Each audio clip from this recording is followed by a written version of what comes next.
Wapendwa, karibuni katika tafakari ya neno la Mungu, Dominika ya pili ya Pasaka mwaka A wa Kanisa, ambapo Kanisa linaadhimisha siku ya huruma ya Mungu. Siku hii ilianzishwa na Baba Mtakatifu Yohane Paulo wa Pili mwaka 2000 alipomtangaza Mtakatifu Faustina Kowalska kuwa mtakatifu na kuanzisha rasmi siku maalum ya huruma ya Mungu kama ilivyopendekezwa na Bwana wetu Yesu Kristo kupitia Mtakatifu Faustina, yaani Dominika ya pili ya Pasaka. Siku ya leo tunaalikwa kuungama dhambi zetu na kupokea Ekaristi Takatifu ili kupata huruma ya Mungu kwa kusamehewa adhabu zinazotokana na dhambi zetu. Ndugu zangu wapendwa, tupate historia fupi ya huruma ya Mungu. Ibada hii ya huruma ya Mungu ilianzishwa na Mtakatifu Faustina Kowalska ambaye alikuwa ni mtawa kutoka shirika la Mama Yetu wa Huruma huko nchini Poland mnamo mwaka 1938. Alipata maono kutoka kwa Bwana wetu Yesu Kristo ambaye alimwagiza kuwa watu waikimbilie na kuitumainia huruma ya Mungu ili kupata neema na msamaha wa adhabu ya milele.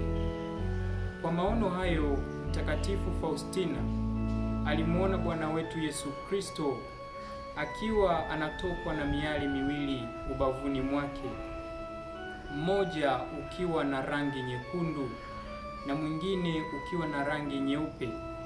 Kisha akasikia sauti ikimwambia, chora picha hii na uweke muhuri ukisema, Yesu na kutumainia, na yeyote atakayeheshimu picha hii hataangamia. Kisha Yesu alimpatia njia mbili za kufanya ibada ya huruma ya Mungu, ambapo njia ya kwanza ilikuwa ni kuanzishwa kwa siku kuu ya huruma ya Mungu, ambapo wote walioungama na kupokea Ekaristi Takatifu kupokea neema na msamaha wa dhambi na adhabu zake. Njia ya pili ilikuwa ni kusali rozari ya huruma ya Mungu kwa lengo la kuomba msamaha kwa Mungu atulize hasira yake iliyotokana na dhambi zetu. Yesu aliahidi neema ya kuongoka na kufa katika hali ya neema kwa yeyote atakayesali rozari hii ya huruma ya Mungu kila siku, hasa ifikapo saa 9 alasiri, wakati ambapo Kristo mwenyewe alikufa msalabani, akachomwa mkuki, ikatoka damu na maji, alama zinazowakilisha sakramenti ya ubatizo na Ekaristi Takatifu.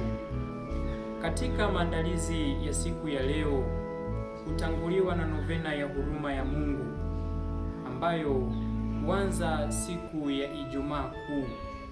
Inasaliwa ndani ya siku 9 ambapo kila siku ina ombi lake kwa ajili ya watu wote, mapadre na wote wanaohitaji huruma ya Mungu.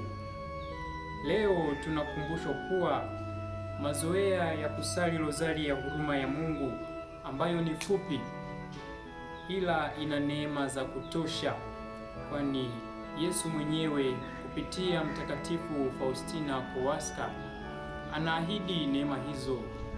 Kumbe tusali na kuweka picha za huruma ya Mungu katika familia zetu ili tuweze kutafakari juu ya huruma ya Mungu. Hivyo leo tunaalikwa kuikimbilia huruma ya Mungu iliyofunuliwa kwetu kupitia mateso, kifo na ufufuko wa Bwana wetu Yesu Kristo. Ni mwaliko kwetu kumgeukia Mungu kwa imani na matumaini makubwa, huku tukiwa vyombo vya kupeleka huruma ya Mungu kwa kuwasamehe wale wote waliotukosea. Tunakutakia maandalizi mema ya Dominika ya huruma ya Mungu. Tumsifu Yesu Kristo.